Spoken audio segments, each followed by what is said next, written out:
tayo.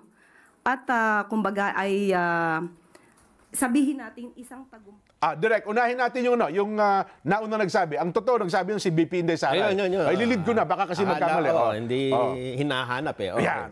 Unahin natin yung statement ni BP Inday Sara. Graphics lang ba yun? Sige, ipakita natin. Ang statement. Ayun, Nelson. Ito pala. Sabi niya, meron akong pagdududa na magbebenta sila. Ay, medyo naman ng konti. Baka magalit si BP.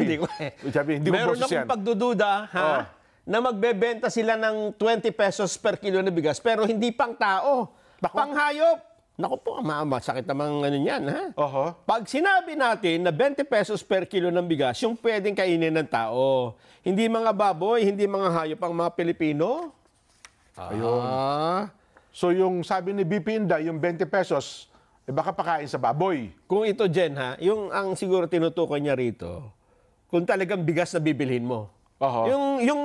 Yung cost ng bigas. Kung yung 20 pesos na talaga. 20 pesos, yun ang halaga. Kasi puro broken yun eh. Oo. Kung hindi mo kasi isa-subsidize yan, kasi ito hindi naman talaga 20 pesos yung bili nila, di ba? Totoo. 40 o mahigit pa eh. Ibibenta lang nila ng 20. Oo. Yan. Kaya yun ang binabanggit dito. Eto pa. Promise na naman yan para sa mga tao, para sa eleksyon. Alyansa kuno na iniiwan naman din sila ng dalaw-dalang kandidato. O nga, no? Walang direksyon yung kanilang alyansa.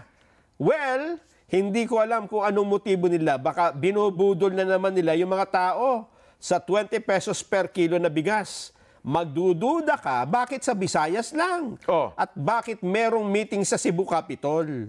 Baka may problema sila sa boto dito sa Visayas. Ayun. Yan ang sabi ng Vice President.